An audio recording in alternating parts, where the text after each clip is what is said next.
ان میں سے نمبر 1 ایران ہے۔ اگر ہم چلتے ہیں عرب سے مشرق کی طرف تو ایران ایک اعتبار سے یہ بازی لے گیا ہے پورے عالم اسلام پر۔ ان کے مذہبی عقائد، ان کی فقہ سے ہمیں جو اختلاف ہے وہ ہے اپنی جگہ پر ہے۔ آپ کو معلوم ہے میرے بارے میں کسی کو اشتباہ نہیں ہو سکتا اس اعتبار سے۔ میری جس درجے دشمنی رکھی گئی ہے، جس طرح میرے سر کا جو ہے مطالبہ ہوتا تھا، 2 ہی آدمی تھے پاکستان میں کہ جن کے سر مانگے گئے، ایک کراچی کے وہ شاہ بلیغ الدین صاحب اور ایک نے۔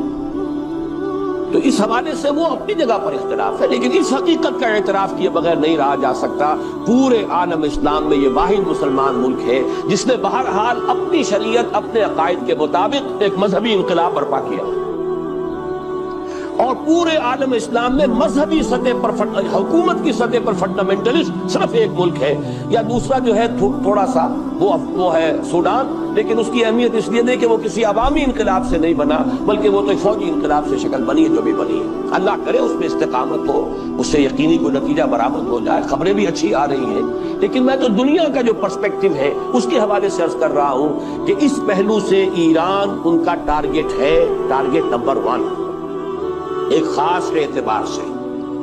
ٹارگٹ نمبر 1 ایک دوسرے اعتبار سے ہم ہیں، وہ میں بعد میں عرض کروں گا۔ چونکہ حکومت کی سطح پر فنڈامنٹلزم ہے اور وہ آیا ہے ایک عوامی انقلاب کے نتیجے میں، پھر ان کے پاس تیل کی دولت ہے، اس کے خلاف اکنامک سینکشنز بھی ہو جائیں تو اگر لیبیا کھڑا ہو سکتا ہے تو بہرحال وہ بھی کھڑا ہو سکتا ہے، اور نقشہ وہ دنیا کو دکھا چکا ہے کہ لڑا دے ممولے کو شہباز، یہ نقشہ بھی اس نے دکھا دیا۔ یہ ہے ایران کا معاملہ۔ نمبر 2 پاکستان۔ پاکستان 400 برس کی تجدیدی مساعی کا امین ہے، امانت دار ہے۔ پورے ہندوستان میں مجدد الفسانی رحمت اللہ علیہ، شاہ ولی اللہ دہلوی رحمت اللہ علیہ، سید احمد بریلوی رحمت اللہ علیہ، ان کا جہاد، پھر اس 20ویں صدی عیسوی میں یا 14ویں صدی ہجری میں علامہ اقبال جیسا مفکر، مولانا مودودی جیسا مصنف، مولانا الیاس جیسا مبلغ، شیخ الہند جیسا مجاہد حریت، پورے عالم اسلام میں ان کا پیرلل کوئی نہیں۔ یہ 400 سال کی تاریخ ہے، اس کی امانت اور اس کے نتیجے میں یہاں کے مڈل کلاس میں فنڈامنٹلزم کا ایک نیوکلیس ہے، اگرچہ حکومت کی سطح پر کوئی پیش رفت نہیں ہو سکی آج تک، بلکہ اب تو پسپائی ہو رہی ہے، اب پیچھے ہٹ رہے ہیں۔ وہ ہمارے ان سیاسی جو بھی زعماء ہیں، جو جماعتیں ہیں، ان کی غلطی اور الیکشن ہی کو واحد میدان بنا کر اس کے اندر اپنا سارا وقت و توانائیاں قوتیں ضائع کر دینا، یہ ہے در حقیقت جس کا کہ یہ صدا مل رہی ہے کہ اس اعتبار سے تو پسپائی کی طرف ہے معاملہ، کسی پیش رفت کی طرف نہیں ہے۔ لیکن باہر والے تو دیکھتے ہیں نا کہ اندر کیا کچھ مواد موجود ہے۔ اگر مڈل کلاس میں وہ فنڈامنٹلزم کا بارود موجود ہے تو کسی بھی وقت اس کے اندر جو ہے وہ کوئی دھماکہ ہو سکتا ہے۔ دوسری بات جو ان کے لیے ایک اعتبار سے ٹارگٹ نمبر 1 ہمیں بنا رہی ہے، وہ ہمارا ایٹمک نو ہاؤ ہے، پورے عالم اسلام میں اور کسی کے پاس نہیں۔ اسلامی بم اگر بنے گا تو یہی بنے گا۔ یہ ہے مختلف اسباب جس کے بنا پر ایران اور پاکستان کو آپ بریکٹ کر لیجئے، یہ اس نیو ورلڈ آرڈر یا آج کی میری گفتگو کے حوالے سے یہودی اور عیسائی گٹھ جوڑ کا جو ٹارگٹ نمبر 1 ہے، ایک اعتبار سے ایران ہے، ایک اعتبار سے پاکستان۔ ان میں سے نمبر 1 ایران ہے۔ اگر ہم چلتے ہیں عرب سے مشرق کی طرف تو ایران ایک اعتبار سے یہ بازی لے گیا ہے پورے عالم اسلام پر۔ ان کے مذہبی عقائد، ان کی فقہ سے ہمیں جو اختلاف ہے وہ ہے اپنی جگہ پر ہے۔ آپ کو معلوم ہے میرے بارے میں کسی کو اشتباہ نہیں ہو سکتا اس اعتبار سے۔ میری جس درجے دشمنی رکھی گئی ہے، جس طرح میرے سر کا جو ہے مطالبہ ہوتا تھا، 2 ہی آدمی تھے پاکستان میں کہ جن کے سر مانگے گئے، ایک کراچی کے وہ شاہ بلیغ الدین صاحب اور ایک نے۔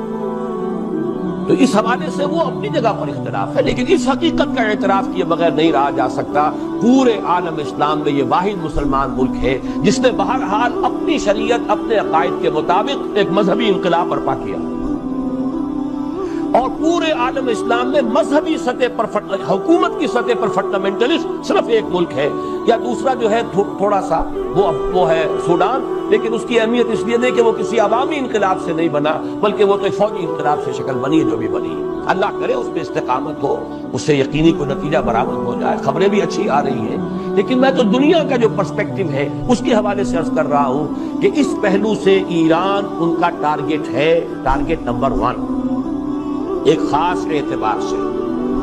ٹارگٹ نمبر 1 ایک دوسرے اعتبار سے ہم ہیں، وہ میں بعد میں عرض کروں گا۔